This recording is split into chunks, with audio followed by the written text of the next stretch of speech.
भाजपा प्रवेशाबाबत पुन्हा एकदा चव्हाणांनी छेडला आहे, तर काय प्रतिक्रिया?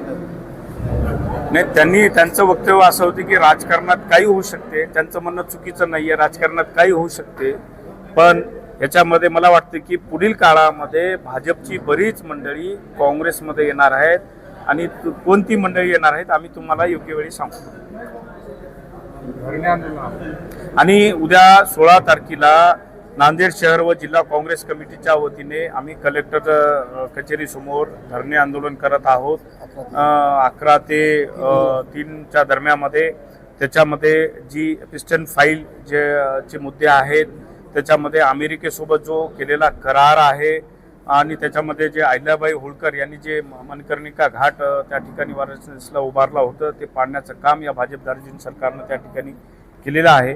असे अनेक मुद्दे त्या ठिकाणी धरणे आंदोलनामध्ये आम्ही उपस्थित करणार आहोत आणि 16 तारखेला सर्व नांदेड जिल्ह्यातील काँग्रेसचे पदाधिकारी त्या धरणे आंदोलनाला उपस्थित राहतात. सर, भाजपाकडून वारंवार आरोप केले जात आहेत की लवकरच नांदेडला लोकसभेची पोटनिवडणूक होणार आहे आणि आपण विधान परिषद अशा पद्धतीचं चित्र तयार केलं जातं. आपण नाही, मला वाटतं की महानगरपालिकेमध्ये आम्ही भाजपला बरीच चांगली फाईट त्या ठिकाणी महापालिकेमध्ये दिलेली आहे.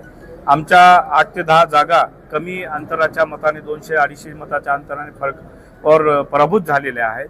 त्याच्यामुळं भाजपने कुठेतरी आमची धसकी घेतलेली आहे आणि ग्रामीण भागामध्ये काँग्रेसचे कार्यकर्ते मंडळी अधिक चांगल्या प्रकारे सक्षम आहेत आणि काँग्रेसच्या कार्यकर्त्या मंडळीचं खच्चीकरण व्हावं, कुठेतरी संभ्रम निर्माण करावं, ह्याच्यासाठी हेतू परस्पर ह्या अफवा काही फेक अकाउंटवर पसरवण्याचं काम काही लोकांनी केलेलं आहे. मी तसा माननीय SP साहेबांना माझं पत्र पण दिलेलं आहे की त्या फेक अकाउंटवर कारवाई व्हावी आणि असं कुठलंही नाही. आम्ही माननीय राहुलजी गांधी यांच्यासोबत काम करणारी मंडळी आहोत, त्यांचा आदेश मानणारी मंडळी आहोत आणि निश्चितच मी काँग्रेसचा सच्चा कार्यकर्ता आहे, पाईक आहे आणि भविष्यातही काँग्रेस नांदेड जिल्ह्यामध्ये वाढवण्यासंदर्भात आम्ही सर्व मंडळी प्रयत्न करणार. सर, जिल्हा परिषद निवडणुकीची तयारी तुम्ही भोकर मतदारसंघात करणार आहात, काय नेमकं विषय? नाही, आज मुदखेडमध्ये आम्ही काँग्रेसची बैठक कार्यकर्त्याची घेत आहोत. त्याच्यामध्ये जिल्हा परिषदचा जो मतदारसंघातील कार्यकर्त्यांकडून आम्ही आढावा घेणार आहोत आणि येणाऱ्या काळामध्ये प्रत्येक तालुक्यावर आमची काँग्रेसची कार्यकर्त्याचं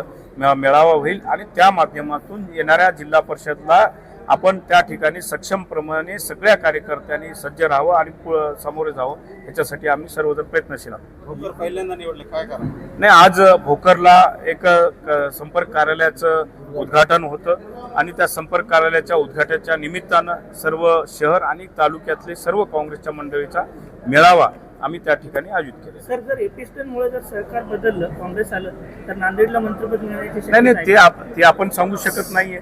पण तुम्ही जसं म्हणलं तर एपिस्टन फाईलमुळे निश्चितच राहुलजी पंतप्रधान व्हावं ही आमच्या सर्व काँग्रेस कार्यकर्त्यांची इच्छा.